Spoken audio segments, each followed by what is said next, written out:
पिछली बार हमने बहुत सारी चीज़ें डिस्कस करी थी। Function kind detection, qualified identifiers, फिर हमने पैरामीटर, सिग्नेचर को एक्सट्रैक्ट किया था, कैसे हम टेम्पलेट फंक्शन को डिटेक्ट कर सकें, ये चीज़ें देखी थी। फॉरवर्ड डिक्लेरेशंस को हैंडल किया था। डीडुप्लिकेशन कैसे करना है फंक्शन सिग्नेचर का सेट बना के। हमने लास्ट में ऑपरेटर ओवरलोड की पार्सिंग करी थी और थोड़ा-सा हमने ये डिस्कस किया था कि रेफरेंस डिक्लेरेटर जब रिटर्न में आते हैं तो उनको कैसे एक अलग ब्रांच बना के हैंडल किया जाए। इस बार हम फ्रेंड ऑपरेटर को फ्रेंड की तरह ही डिटेक्ट करें। पिछली बार एक एग्जांपल था ऑपरेटर ओवरलोडिंग का, जो कि एक फ्रेंड फंक्शन भी था और वो उसका जो डिटेक्शन हुआ है वो as a math adder operator हुआ है। रिफ्लेक्ट करता है कि वो एक क्लास मेथड है बट वो था एक फ्रेंड मेथड, तो we do not want it to be like that. तो इस केस में हम क्या करेंगे, हम उसके अंदर फ्रेंड का डिटेक्शन लगाएंगे। आइडिया बहुत सिंपल है। जब भी आप फ्रेंड डिक्लेरेशन को AST में नोड में पाते हो, आप सिंपली एक फ्लैग रख लोगे। आपने एक फ्लैग सेट कर लिया, friend is equal to true, और आप डाउनस्ट्रीम जो भी रिकर्शन होगा इवॉकिंग ट्री में जो भी होगा, आप सिंपल ये फ्रेंड फ्लैग पास कर देना चाहोगे कि यार मैं इस कॉन्टेक्स्ट के अंदर हूँ। तो भाई बहुत सिंपल सा हम ये चीज़ कर लेते हैं।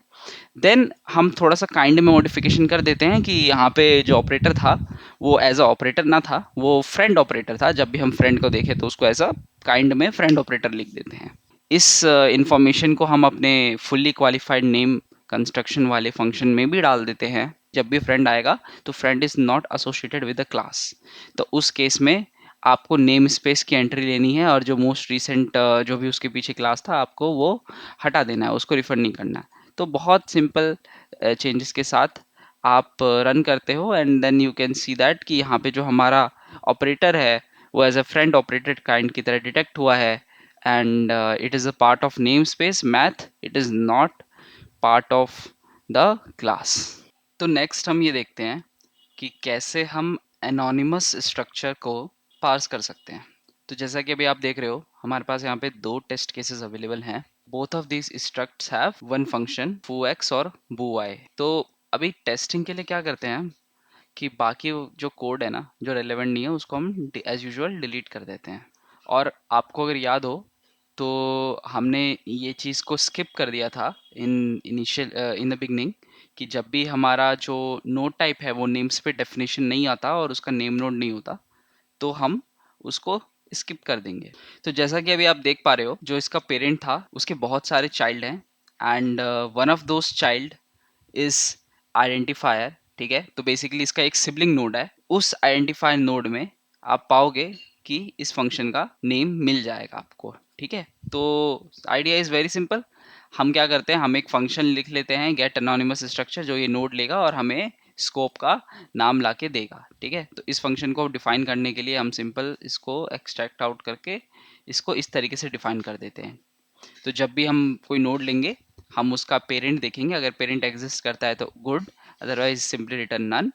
ठीक है, and then we simply loop through all the sibling and see कि जो भी एक आइडेंटिफायर हमें सबसे पहला आइडेंटिफायर जो हमें मिला, we just take the name and we just return it. तो ये एक सिंपल लॉजिक है and we extract this scope name out. अगर स्कोप नेम फिर भी नन है हम रिटर्न कर देंगे and we give it a run. And you can see that we are not able to detect the proper name. And why is that so?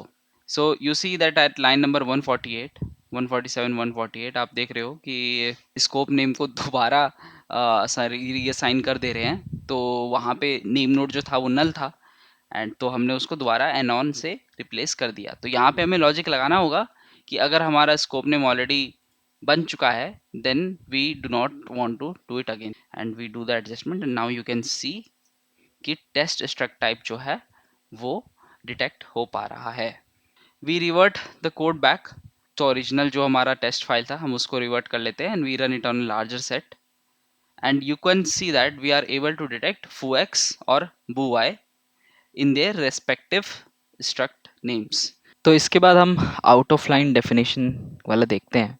अगर आपको याद हो तो हमने क्वालिफाइड आइडेंटिफायर का डिटेक्शन किया था और उसको डिटेक्ट करने के लिए हमने सिंपली ये कह दिया था कि जो भी चीज़ एज अ क्वालिफाइड आइडेंटिफायर होगा तो हम उसका कोई भी स्कोप का इन्फॉर्मेशन नहीं देखेंगे, इंस्टेड हम डायरेक्टली उसका क्वालिफाइड नेम ले लेंगे। So that was the thing that we did while we were implementing for the qualified identifier. But यहाँ पे अगर आप देखोगे तो अगर क्वालिफाइड जो डेफिनेशन है that happens to be inside a namespace, तो वो चीज़ हमारा डिटेक्ट नहीं होगा। तो एग्जाम्पल के तौर पे आपने देखा कि मैथ नेम स्पेस के अंदर हमने एक क्वालिफाइड डेफिनेशन किया है जो कि मल्टर मल है। क्योंकि हम नेम स्पेस के अंदर हैं, हमें नेम स्पेस भी कंसिडर करना चाहिए था, बट हमने अभी कंसिडर नहीं किया, इसलिए हमारा सिंपल वो मल्टर मल की तरह आया है। तो डिबग देखने से तो it is clearly straightforward, and even without looking that we already knew कि जो स्टैक है उस पे नेम स्पेस का एक एंट्री तो बना होगा ही। हम जब भी क्वालिफायर आइडेंटिफायर लेंगे, हम क्वालिफायर आइडेंटिफायर तो देखने ही वाले हैं, at the same time stack पर जो भी एक्स्ट्रा नेम स्पेसेस आ रहे हैं हम उनको अपने स्कोप में एज अ एक्स्ट्रा स्कोप ले लेंगे। एक और एग्जांपल हम देख लेते हैं जस्ट फॉर वेरीफाइंग कि अगर हम आउट ऑफ लाइन डेफिनेशन करें तो क्या उस केस के लिए अभी काम कर रहा है कि नहीं कर रहा है, and it is actually working perfectly fine for that.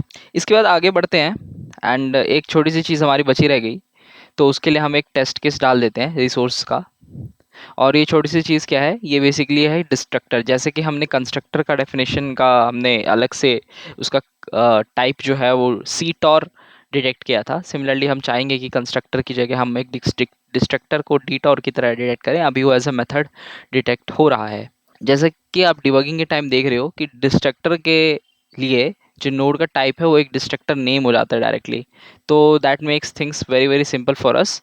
I don't have to do the class name check कि whether it is equal to this और नॉट, और फलान ढिमका वाली चीज़। तो मैं डायरेक्टली डिस्ट्रक्टर नेम चेक कर लेता हूँ कि नोड का टाइप डिस्ट्रक्टर नेम है कि नहीं, and the moment it happens like that I set my kind to detour and build the FQN and that is it, and we get our result. ठीक है, तो यहाँ पे हमने डिस्ट्रक्टर का भी डिटेक्शन कर लिया। फाइनली एक छोटा सा चेक मैं करना चाह रहा था कि क्या हमारा जो अभी करंट सिस्टम है वो नेस्टेड फंक्शंस को एनोनिमस फंक्शंस को सपोर्ट करता है कि नहीं। तो यहाँ पे मैंने एक छोटा सा टेस्ट केस लिया है जिसके एक नेम्स एनोनिमस नेम स्पेस के अंदर एक फंक्शन है, and there is a nested anonymous names function as well, and we could see that it is handled quite well. This ends the tree sitter walk tree tutorial कि कैसे हम tree seater से खुद से implement कर सकते हैं symbol extractions. But you have seen कि मुझे इसको करने के लिए 3 वीडियो लग गए। ठीक है, 3 छोटे पार्ट में करना पड़ा, and it is quite complex to get it correctly in the first run itself. ठीक है, बहुत सारी डिबगिंग करनी पड़ी मुझे, बहुत सारी चीज़ें देखनी पड़ी। तो क्या कोई सिंपल तरीका है कि नहीं? हाँ, और दूसरी चीज़, अगर डिबगिंग करके मेरे पास सारे फंक्शनैलिटी को मैं कवर कर लेता तो वो एक तो और अच्छी बात होती ना। तो यार एक्चुअली होता क्या है कि ये सब चीज़ें करने की हमें ज़रूरत ही नहीं थी। Tree seater actually provides a better way of extracting this things out. तो इतना बड़ा कोड हमें वॉकिंग का और ये सब लिखने की ज़रूरत नहीं पड़ेगी। तो that will be the part that we will be covering in the next video. See you on then.